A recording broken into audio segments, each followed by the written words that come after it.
Olá, tô com saudade. Pessoal, então, o momento é de termos paciência, de termos calma. É o momento de ficarmos em casa, curtindo um pouco a nossa família, fazendo algumas reflexões sobre as nossas atitudes, né? Por esse motivo, a nossa aulazinha hoje vai ser aqui, né? E vocês aí, na casa de vocês, mantendo a nossa segurança e a segurança de quem a gente ama, tá bom? Vamos iniciar assunto novo hoje, trovadorismo.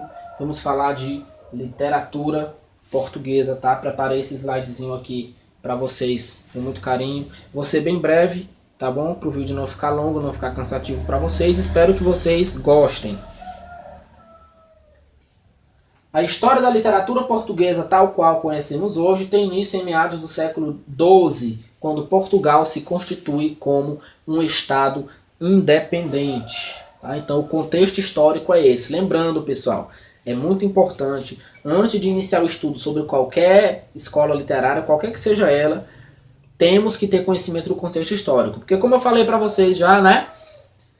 A arte, né, não só a literatura, mas a arte de uma maneira geral, ela é a expressão do homem frente à sociedade. Então, se a sociedade se transforma, a arte tende também a se transformar. Então, tudo que acontece na sociedade influencia nas características de produção da arte daquela sociedade ou daquele povo. Tá bom? Então, por isso que é importante o contexto histórico, porque ele vai explicar por que os artistas de uma determinada época produziam daquela maneira.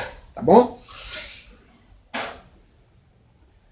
Então, o trovadorismo ele foi a primeira escola literária portuguesa. Esse movimento literário ele compreende o período que vai aproximadamente do século XII ao século XIV. As atividades literárias em Portugal, pessoal, durante a transição ali da Alta Idade Média para a Baixa Idade Média, isso aí vocês procuram depois com o professor de História, tá? Elas nascem quase que simultaneamente com a consolidação da nação portuguesa como reino independente, num período marcado pelo feudalismo e pelo teocentrismo. Vou abordar já já o que é isso aí, tá? Idade Média, era o período em que estava acontecendo aqui o trovadorismo. Lembrando, pessoal, nenhum período literário ele surge de repente e some de repente, tá? Por exemplo, o trovadorismo surgiu em 6 de junho e acabou em 10 de dezembro. Não é assim. Ele gradativamente vai acontecendo e da mesma maneira, gradativamente, ele vai desaparecendo, tá bom? Então a Idade Média ela foi um período longo, tá? Que foi do século V ao século XV. Ela se divide em duas, Baixa Idade Média e Alta Idade Média. A Baixa Idade Média vai do século V ao século XI e a Baixa Idade Média do século XII ao século XV, tá bom? E o que estava predominando na época, o sistema político da época, político e econômico, era o feudalismo, pessoal. O feudalismo ele foi um sistema, como eu já falei, político-econômico, né, medieval, descentralizado, na qual o poder ele estava diretamente relacionado à posse de terra. Ou seja, quanto mais terras você tinha, mais rico você era. A economia era fundamentalmente agrária, eles praticavam a agricultura de subsistência. O que é isso? Plantava para sobreviver, né, para se alimentar, certo? Não existia comércio e, portanto, não existia intercâmbio, ou seja, não haviam trocas culturais entre os feudos, entre os reinos, certo? Praticamente todas as mercadorias negociadas nessa época elas vinham da terra e por isso a quantidade de terra possuída era a chave da fortuna e poder, como eu já falei para vocês, né? Então, pessoal, esses donos de terra, o que eles faziam? Eles faziam a concessão, né, de pequenos lotes de terra chamados de feudos a um servo ou vassalo, tá? Então, o dono da terra, chamado de suzerano, né, essa terra era chamada de feudo. O dono do feudo, que era o suzerano, concedia um pedaço desse feudo ao vassalo, né, ao seu servo, para que ele cultivasse em troca de proteção, porque na época não existia segurança. Então, o suzerano dizia, é o seguinte, eu vou te dar um pedaço da minha terra, tu vai morar nela, tu vai plantar para mim, e em troca eu te dou segurança, tá bom? E eles também, além de plantar, tinham que pagar impostos altíssimos para os suzeranos. Pessoal, esses impostos eram tão altos que às vezes não sobrava para nada. Só o mínimo para eles subsistirem, né? Para eles sobreviverem ali. Tá? Então essa relação de dependência entre suzerano e vassalo nessa sociedade medieval era chamada de relação de vassalagem. Esse termo, relação de vassalagem, é muito importante dentro do trovadorismo, porque a gente vai ver isso a todo momento. Não entre senhor e servo, mas entre homem e mulher. Tá certo? Teocentrismo. Tá? O que era o teocentrismo? Era a filosofia, era a visão religiosa da época. Teo significa Deus. Centrismo significa centro. Tá? Então, teocentrismo era o Deus no centro do universo, Deus no centro de tudo, mais importante que tudo, que todos e do que qualquer coisa. E estava acontecendo as cruzadas, pessoal. O que eram as cruzadas? Eram movimentos militares, né, de cunho cristão, que tinham o objetivo de partir da Europa em direção ao Oriente Médio, ali a Terra Santa, Jerusalém, Israel, Nazaré, Belém, né, porque esses territórios eles eram de domínio cristão, mas com a chegada dos turcos muçulmanos, a Igreja Católica perdeu esses territórios lá. Eles consideram importantes esses territórios porque é lá que ficava a Terra Santa, os locais por onde Jesus andou e onde ele nasceu. Então a Igreja Católica, através do Papa Urbano II, ordenou que fossem realizadas as cruzadas para tentar reconquistar esse território. As cruzadas eram sangrentas, eram batalhas mesmo, batalhas nervosas, tá? 1000 de um lado, 1000 de outro, e a galera se batia, igual aquele filme de guerra que você assiste na TV. A primeira delas foi a mais sangrenta de todas. Não se sabe ao certo quantas pessoas morreram nas cruzadas, mas estima-se que é milhares e milhares e milhares de pessoas. Tá bom? Peste negra, pessoal. Na época do trovadorismo, a peste negra foi uma doença, né? Foi uma pandemia, a maior pandemia já vista na história da humanidade. Para vocês terem uma ideia, essa doençazinha bem aqui matou cerca de 200 milhões de pessoas só no continente europeu. Não é brincadeira, tá? Só no continente europeu, 200 milhões de pessoas. Ou seja, 1/3 da população europeia morreu. É como se a cada 3 pessoas, uma morresse, né? Ficavam 2, tá? Acredita-se que essa doença ela veio da China, através do Mediterrâneo, né, pelos navios ali nas rotas de comércio da China, certo? Da Ásia de uma maneira geral, né, as rotas de comércio para a Europa em busca de seda, e ela é oriunda de uma bactéria da pulga. E essa doença era tão severa, pessoal, que ela matava em 5 dias. Vamos supor que segunda-feira a pessoa pegasse ali a picadinha da pulga, sexta-feira já estava morta ali, dura, fria, cheia de manchas pretas inchadas pelo corpo. Por isso o nome peste negra, porque a pessoa ficava toda preta, certo? Consolidação de Portugal como país independente, já falei. Língua galego-portuguesa era o idioma usado na época, falado na época, né? E é nesse idioma que os textos do trovadorismo eles são produzidos, tá bom? É um idioma difícil.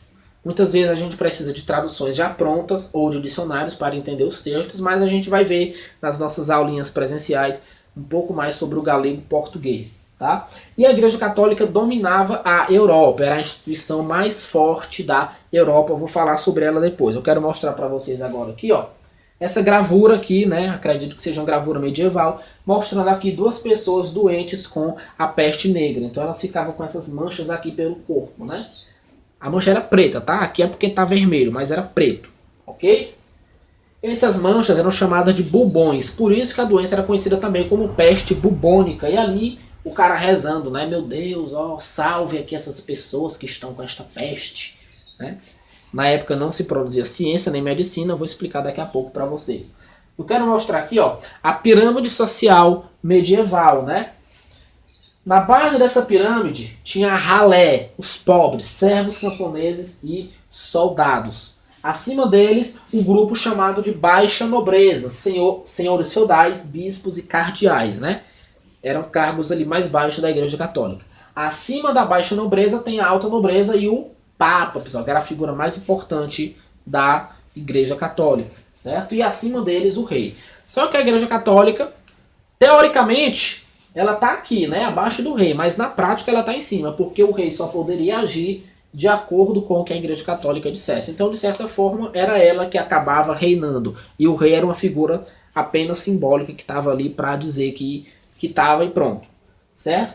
Nessa pirâmide não existia possibilidade de mudança, ou seja, se você nasceu Soldado, camponês ou servo, você vai morrer servo. Se você nasceu na baixa nobreza, você vai morrer na baixa nobreza. Se você nasceu na alta nobreza, você vai morrer na alta nobreza. Se você nasceu rei, seu filho vai ser rei, seu neto vai ser rei, seu bisneto vai ser rei.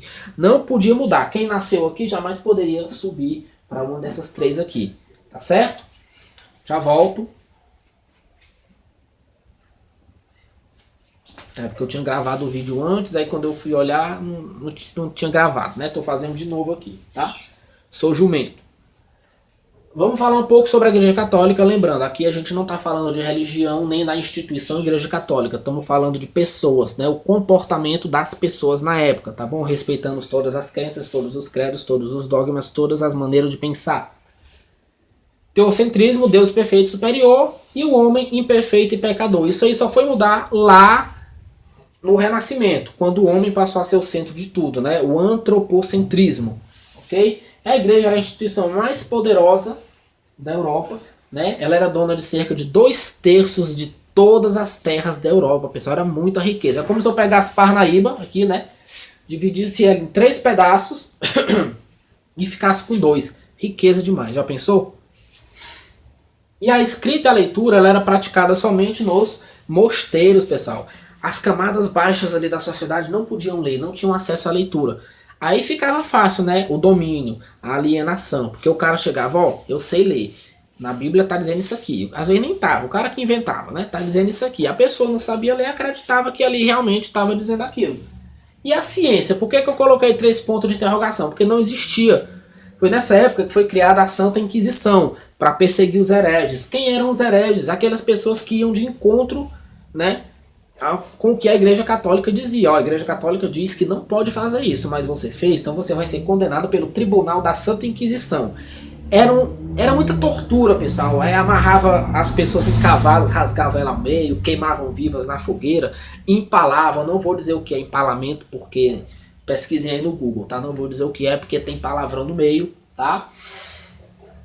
E vamos conhecer aqui os artistas da época, pessoal. Trovador, daí o nome trovadorismo, tá? Lembrando, né, que aqui no trovadorismo os textos eles eram produzidos para serem cantados e acompanhados por instrumentos musicais, eram músicas, tá? Então esse é um período literário que a gente vai ouvir músicas, ok?